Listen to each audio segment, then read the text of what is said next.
किसी समय तुंगभद्रा नदी के किनारे एक उत्तम नगर था। वहाँ आत्मदेव नाम के एक सदाचारी कर्मनिष्ठ ब्राह्मण रहते थे। उनकी पत्नी का नाम सत्कुलोत्पन्न थी। घर का कार्य करने में निपुण थी, किंतु बोलने वाली, कृपण, कलह प्रिय और दूसरों के झगड़ों में आनंद लेने वाली थी। आत्मदेव अपनी पत्नी के साथ संतुष्ट थे, किंतु उन्हें इस बात का बड़ा दुख था कि उनके कोई संतान नहीं है। उन्होंने दान पुण्य में अपनी संपत्ति का आधा भाग व्यय भी किया, किंतु कोई संतान उत्पन्न नहीं हुई। अंत में दुखी होकर उन्होंने देह त्याग का निश्चय कर लिया और एक दिन चुपचाप वन में चले गए। वन में प्यास लगने पर सरोवर से जल पीकर एक स्थिर बैठे ब्राह्मण को देखकर आत्मदेव उनके समीप पहुँचे और उनके चरणों पर सिर रखकर फूट फूट कर रोने लगे। सन्यासी महात्मा के पूछने पर आत्मदेव ने अपने कष्ट की बात बतलाई और पुत्र प्राप्ति का उपाय पूछा। देवज्ञ सन्यासी ने योग बल से उनकी भाग्य रेखा देखकर बताया, तुम्हारे प्रारब्ध में 7 जन्म तक पुत्र नहीं है। पुत्र प्राप्ति के मोह को छोड़ दो, यह मोह अज्ञान से ही है। देखो, महाराज सगर और राजा अंग को भी अत्यंत दुख भोगना पड़ा है। सुख तो पुत्र के कारण मोह को छोड़कर भगवान का भजन करने में ही है।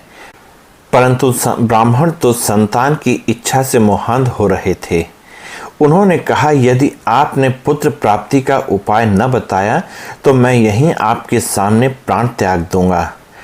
अंत में विवश होकर महात्मा ने ब्राह्मण को एक फल देकर कहा, क्या किया जाए, तुम्हारा दुराग्रह बलवान, किंतु पुत्र से तुम्हें सुख नहीं होगा, क्योंकि प्रारब्ध में विपरीत हठ करने से कष्ट ही मिलता है।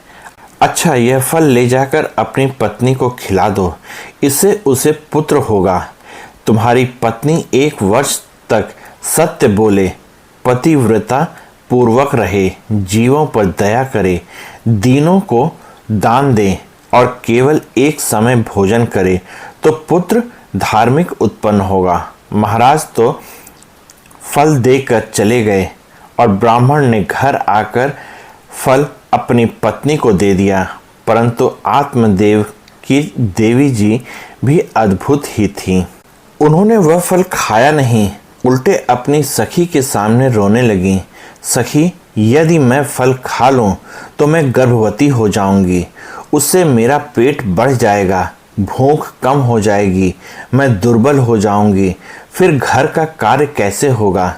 कदाचित गांव में डाकू आ गए तो गर्भिणी नारी को कैसे भाग सकेगी। कहीं गर्भस्थ शिशु टेढ़ा हो गया तो मेरी मृत्यु ही हो जाएगी। प्रसव में भी सुना है महान कष्ट होता है, मैं सुकुमारी उसे कैसे सहन कर सकूंगी। मेरे असमर्थ होने पर मेरी ननद मेरा सर्वस्व चुरा लेगी।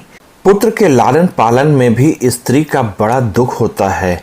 मेरी समझ से तो विधवा स्त्री ही सुखी है। इस प्रकार कुतर्क करके ब्राह्मण पत्नी ने फल नहीं खाया। कुछ दिनों बाद ब्राह्मण पत्नी की छोटी बहन उसके पास आई। ब्राह्मणी ने सब बातें उसे बताकर कहा, बहन, ऐसी दशा में मैं क्या करूं? उसकी बहन ने कहा, चिंता मत करो, मैं गर्भवती हूँ, बच्चा होने पर उसे तुम्हें दे दूंगी। तुम मेरे पति को धन दे देना, इससे वह तुम्हें बालक दे देगा। तब तक तुम गर्भवती के समान घर में गुप्त रूप से रहो। लोगों में प्रसिद्ध कर दूंगी कि 6 महीने का होकर मेरा पुत्र मर गया। तुम्हारे घर प्रतिदिन आकर मैं तुम्हारे पुत्र का लालन पोषण करूंगी। यह फल तो परीक्षा के लिए गाय को दे दो। ब्राह्मण पत्नी ने फल तो गाय को दे दिया और पति से कह दिया, मैंने फल खा लिया। समय पर उसकी बहन को पुत्र हुआ। गुप्त रूप से उस बहन के पति ने बालक लाकर ब्राह्मण पत्नी को दे दिया। ब्राह्मणी ने पति को बताया। बड़ी सरलता से पुत्र हो गया। ब्राह्मण के आनंद का क्या ठिकाना। बड़ी धूमधाम से पुत्रोत्सव मनाया गया। ब्राह्मण ने उस बालक का नाम माता के नाम पर धुंधकारी रखा। कुछ दिनों के बाद गाय ने भी एक मानव शिशु को जन्म दिया। लोगों को इससे बड़ा कुतूहल हुआ। यह बालक बहुत ही सुंदर तेजस्वी था, किंतु उसके कान गाय के समान थे। ब्राह्मण ने उस बालक के भी संस्कार कराए और उसका नाम गोकर्ण रखा। बड़े होकर बालक गोकर्ण तो विनम्र, सदाचारी, विद्वान और धार्मिक हुए, किंतु धुंधकारी महान दुष्ट हुआ। वह स्नान तथा दूसरी पवित्रता की क्रियाओं से दूर ही रहता था। अखाद्य पदार्थ उसे प्रिय थे। अत्यंत क्रोधी था। बाएं हाथ से भोजन करता था। चोर था। सबसे अकारण द्वेष रखता था। छोटे बच्चों को उठाकर कुएं में फेंक देता था। हत्यारा था। हाथ में सदा शस्त्र रखता था। दीनों और अंधों को सदा पीड़ा देता था। चांडालों के साथ हाथ रस्सी और साथ में कुत्ते लिए घूमा करता था। वैश्यागामी बनकर उसने सब पैतृक संपत्ति नष्ट कर दी और माता पिता को पीटकर घर के बर्तन भी बेचने को ले जाने लगा। अब आत्मदेव को पुत्र के उत्पाद का दुख असह्य हो गया। वे दुखी होकर आत्मघात करने को उद्यत हो गए, परंतु गोकर्ण ने उन्हें समझाया कि यह संसार ही असार है। यहाँ सुख है ही नहीं। सुख तो भगवान का भजन करने में है।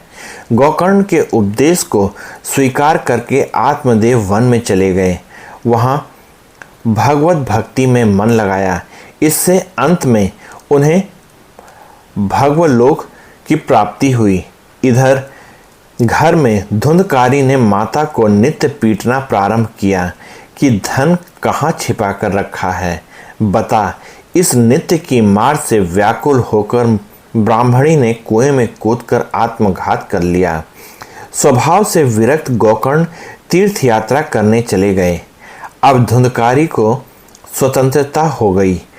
5 वैश्याएं उसने घर में ही टिका ली। चोरी, डकैती, जुआ आदि से उनका पोषण करने लगा। एक बार अपने कुकर्मों से धुंधकारी ने बहुत सा धन एकत्र कर लिया।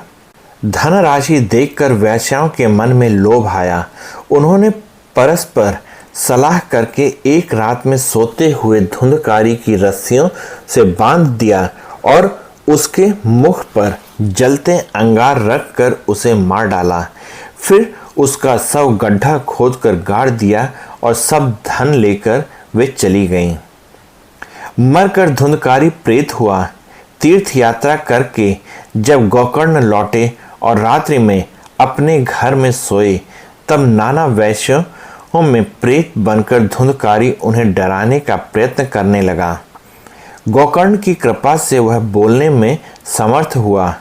उसके मुख से उसकी दुर्गति का व्रत जानकर गोकर्ण ने उसे इस दुर्दशा से मुक्त करने का वचन दिया और अंत में श्रीमद् भागवत का सप्ताह